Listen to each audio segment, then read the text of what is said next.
Hi, I'm doing a recap video over Criterion 4 Teaching and Learning.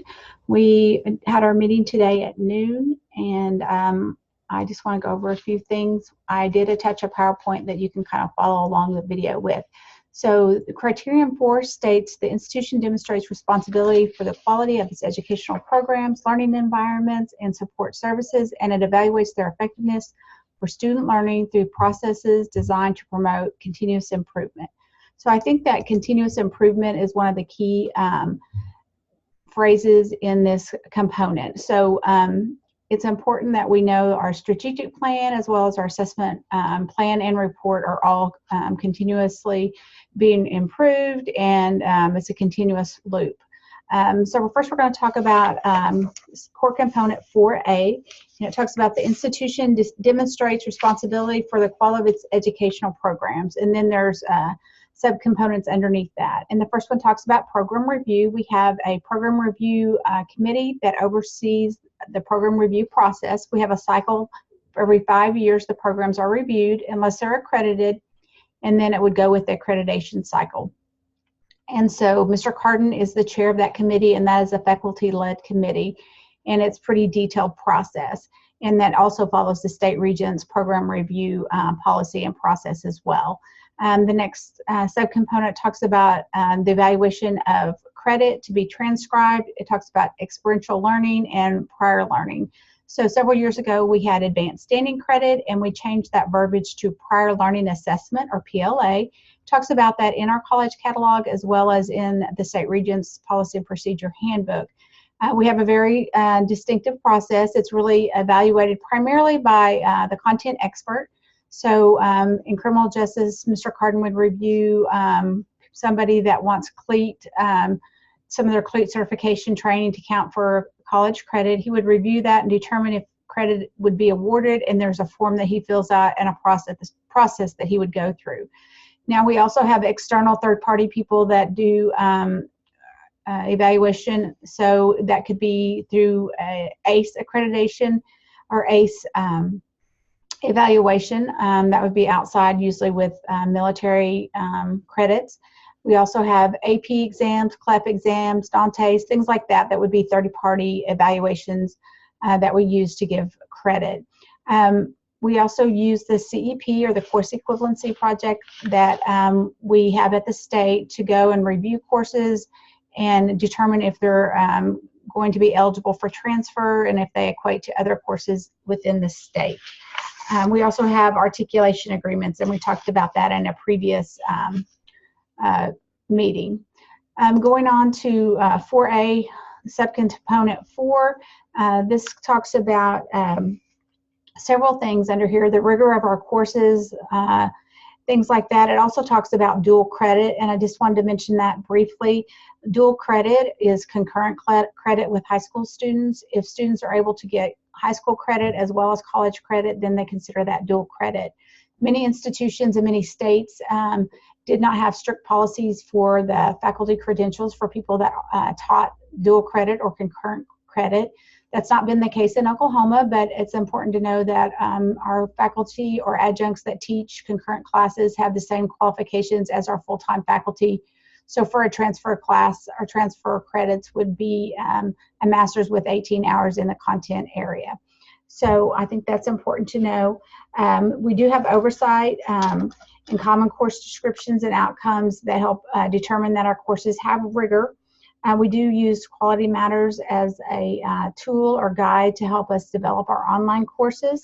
We also have assessment through our assessment report, where faculty evaluate the learning outcomes to determine if students have met that. Going on to the rest of core component 4A, it talks about specialized accreditation. We have two programs with national accreditation. Our child development is accredited by NACCE, and nursing is accredited by ACEN.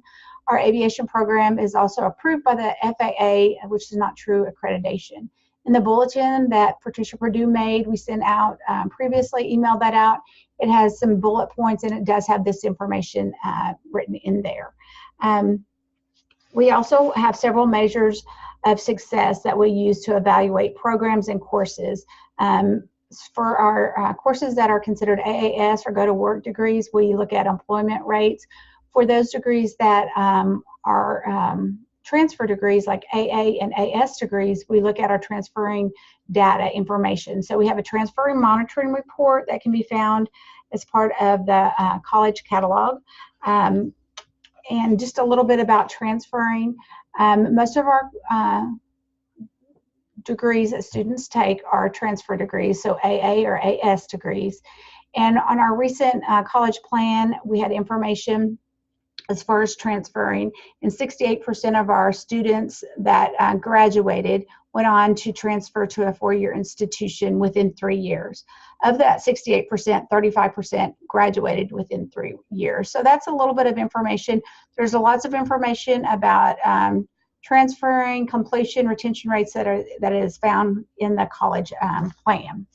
Another thing that we use as far as evaluation is our ETS, our Educational Testing Services, which is part of the graduation exit exam that we give students prior to graduating in that last semester.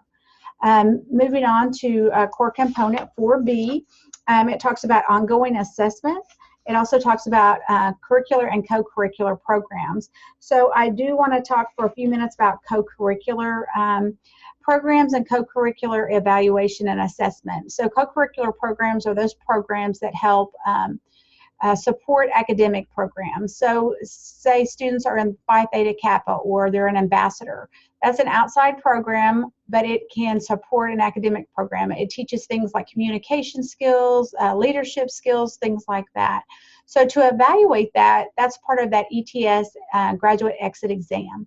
And students are evaluated and answer questions, surveys related to that. And those tie back to our institutional or learning outcomes and how we evaluate those co-curricular skills. And the learning outcomes for the institution, there's 5 of them. It's listed in the PowerPoint, and I think it's good to have some idea what those are. So 5 overarching institutional learning outcome goals. We have communication skills, math skills, critical thinking skills, life skills, and technological skills. So those are the overarching institutional outcomes. Our program outcomes feed into that. And then underneath that, we have course outcomes and course objectives that feed into the program outcomes. So I think it's important to realize that as well. Also, in core component 4B, it talks about that we have substantial participation among faculty for the assessment, and that is faculty and adjunct driven. Whoever teaches the courses are the ones that do the assessment. The division directors kind of put that all together, but definitely that is faculty led. In our last assessment report, we had 85% of the sections that were taught were also evaluated. So moving on to core component 4C, it talks about our commitment to educational improvement and really focuses on retention, persistence, and completion rates. And just real quick, the difference between retention and persistence, our definition is retention measures a student's return from year to year, so fall to fall semester. That's a student that's retained. Persistence is from semester to semester, so fall to spring is what we're looking at. And then completion is the students that actually graduate. All this information can be found in the college plan related to that. Also, as part of the college plan is a 3-year academic plan. It talks about program goals for retention and completion, and those are listed that are a subset of the college plan in that 3-year academic plan. And so I think that is important to know. There's specific information as far as the goals for retention and completion.